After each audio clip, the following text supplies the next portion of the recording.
आपका जो है शरीर है इससे शरीर नहीं बल्कि एक करिश्मा है, नेचर का अद्भुत करिश्मा। आपके अंदर एक पूरा मिलिट्री जोन है जिसे इम्यून सिस्टम कहते हैं, जहां guard, soldiers, intelligent team, backup team, weapon factory and communicate ऐसे सारी चीज़ें मौजूद रहती हैं आपको सेफ रखने के लिए। इसी चीज़ को बॉडी का इम्यून सिस्टम कहते हैं, जिसे सिंपल भाषा में रोग प्रतिरोधक क्षमता कहते हैं। हेलो फ्रेंड्स, मैं हूं आशीष और आप देख रहे हैं fact pitch. Please subscribe my channel and press the bell icon for latest update. आपके शरीर के अंदर कोई भी बाहरी एजेंट जैसे बैक्टीरिया, वायरस या फंगी ऐसी चीज़ें जब घुसते हैं तो वायरस, बैक्टीरिया बॉडी के अंदर जाते हैं, तब आपका immune system full power use करके वायरस एंड बैक्टीरिया से किकिंग करता है। एक मच्छर आपके शरीर पर आया और अपना स्टिंग आपके अंदर भेज दिया, आपके अंदर केमिकल भेजा और ब्लड सक करने लगता है, जो हर मच्छर करते हैं। आपको पता भी नहीं चलेगा कि वहाँ मच्छर काटा है अगर वहाँ रेड लंप ना हो। मतलब मच्छर के काटने के बाद जो लाल लंप होना और अच्छा नहीं लगना और वहाँ पर खुजली होना, लेकिन लंप असल में एक बहुत इम्पोर्टेंट सिग्नल है कि आपका इम्यून सिस्टम आपके बॉडी को प्रोटेक्ट कर रहा है। अगर वहाँ पर लंप नहीं बना तब इसका मतलब है कि आपका इम्यून सिस्टम ठीक से कार्य नहीं कर रहा है या फिर वीक पड़ रहा है। मच्छर काटने के बाद लंप होना अच्छी बात है। यह एक संकेत है कि आपका इम्यून सिस्टम अच्छे से कार्य कर रहा है। इम्यून सिस्टम आपको इन्फेक्शन, इलनेस, डिसीज इन सब चीज़ों से आपको बचाता है या फिर सेफ रखता है। इस सिस्टम में बहुत सारे खिलाड़ी हैं, सोल्जर्स हैं, जो आपस में कोऑर्डिनेट करके जो आपको बीमारियों से बचाते हैं। अगर हम इंसानों के अंदर इम्यून सिस्टम ना होता तो सिंपल एक ब्लेड से हाथ कटने के बाद भी एक इंसान की डेथ हो जाती। क्या हो अगर मैं बोलूँ आपका शरीर हमेशा अंडर अटैक रहता है। हर समय बहुत से बैक्टीरिया, फंगी एंड वायरस आपके शरीर में घुसने की कोशिश करते रहते हैं, पर आपका इम्यून सिस्टम इनसे आपको बचाता है। आपके इम्यून सिस्टम में ल्यूकोसाइट नाम का एक खिलाड़ी है, जो आपके शरीर का एक पहरेदार है, जो आपके ब्लड स्ट्रीम में घूमते रहता है और बाहरी एजेंट को ट्रैक करता है या फिर खोजता है। ब्लड के हर एक माइक्रोलीटर में 11,000 से ऊपर की संख्या होती है इस ल्यूकोसाइट की।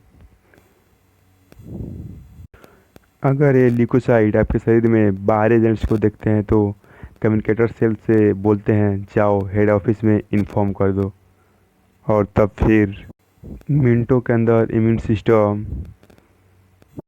एक्टिव हो जाता है, जिसे टेक्निकल टर्म में इम्यून रिस्पॉन्स कहते हैं। और यहाँ बात यह है कि हर बार अलग अलग तरह के फंगी एंड बैक्टीरिया शरीर में घुस जाते हैं, तो कौन घुसा है, उसका ताकत कितना है, उसके हिसाब से इम्यून सिस्टम सोल्जर्स को वहाँ भेजता है। इसीलिए अलग अलग तरह के, अलग अलग रैंक के सेना वहाँ मौजूद रहती है, और थ्रेड के सीरियसनेस के हिसाब से एक ग्रुप को भेजा जाता है उस बाहर के एजेंट से लड़ने के लिए। वेरी पावरफुल ग्रुप, चाहे वो वायरस हो या फिर बैक्टीरिया हो, वह इन्फेक्टेड प्लेस पे जाकर उन बैक्टीरियाज को मार देता है जो आपके शरीर में बाहर से घुस आया है। तो चलिए मैं आपको फुल एक्सप्लेन करके समझाता हूँ कि ये प्रोसेस कैसे होता है। आपके शरीर में 37.2 ट्रिलियन सेल होते हैं और हर एक सेल का अपना एक मेम्ब्रेन होता है, जिस पर हर तरह का सिक्योरिटी मेजर्स रहता है, जो कि अंदर के चीज़ों को प्रोटेक्ट करता है। सेल मेम्ब्रेन के थ्रू, बॉर्डर के थ्रू बहुत कुछ आ भी सकता है और जा भी सकता है, जैसे AH2O को लेता है और CO2 को बाहर करता है और डल्ट को बाहर रहने देता है, अंदर नहीं जाने देता है।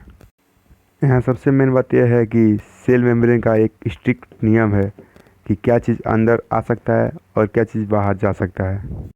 पर जो आपके शरीर में वायरस घुसा है वो बहुत चालाक है और किसी दूसरी चीज़ में छुपकर या फिर किसी दूसरे रास्ते से या इम्पर्सनेट करके सेल के अंदर किसी तरह घुस जाता है। पर जब वायरस सेल में घुस जाता है तब सेल को पता चल जाता है कि हमारे अंदर कोई वायरस घुस गया है, और वो उन्हें पता चल जाता है कि कोई घुसपैठिया बॉर्डर क्रॉस करके अंदर आ गया है। तब एग्जैक्ट उसी तरह टाइम पर बहुत सारे एंजाइम्स आते हैं जो वायरस को चॉप चॉप चॉप मार कर अलग अलग टुकड़ों में तोड़ देते हैं, उसे मार देते हैं। फिर उसे मारने के बाद एक पीस को ऊपर लेकर सभी बाकी सभी सेल को इन्फॉर्म करते हैं कि एक वायरस यहाँ घुसा था, इसका मतलब बहुत सारे होंगे और यहाँ पर आते होंगे, सावधान। इसी पड़ोसी सेल के चेतावनी को ध्यान में रखते हुए पड़ोसी सेल भी सावधान हो जाते हैं और तुरंत एक्शन मोड में चले जाते हैं और वायरस बाउंड एंटीबॉडीज़ को बनाने लगते हैं।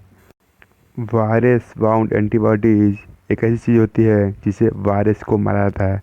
वायरस बाउंड एंटीबॉडीज़ एक ऐसी चीज़ है जो कि वायरस पर अटैक करके उसे मारेंगे।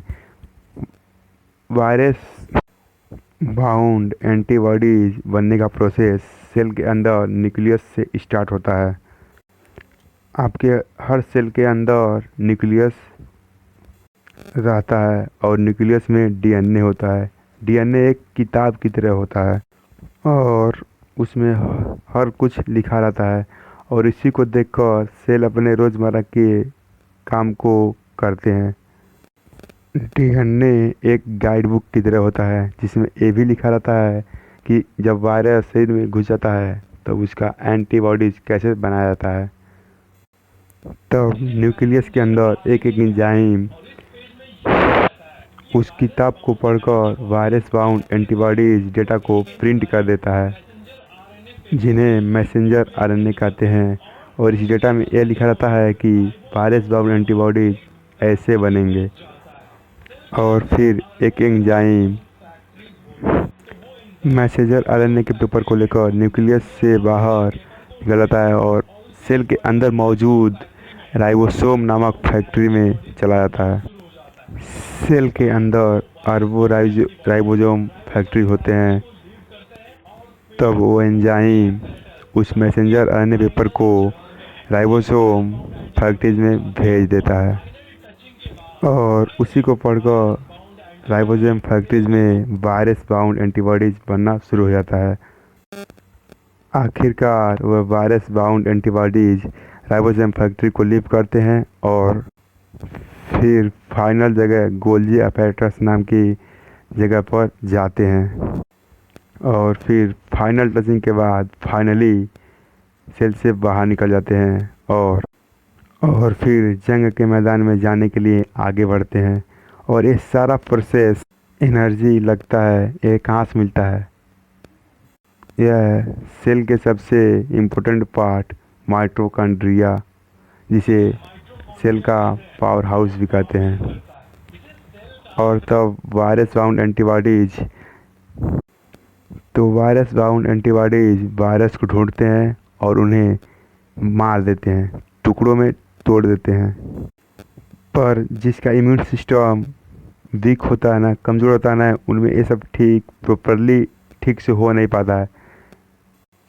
इसलिए ऐसा होता है कि एक वायरस के चलते ही कमज़ोर व्यक्ति मरने लगते हैं। इम्यून सिस्टम का कमज़ोर होना ही मेन वजहों में से एक है वायरस इन्फेक्शन में। जिनका इम्यून सिस्टम हेल्थी है, स्ट्रॉन्ग है, उनका वायरस या बैक्टीरिया बाल भी भागा नहीं कर सकते।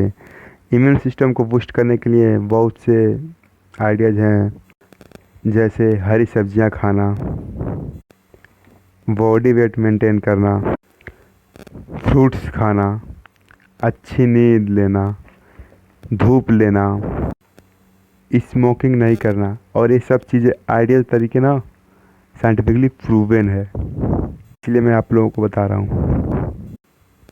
Thanks for watching.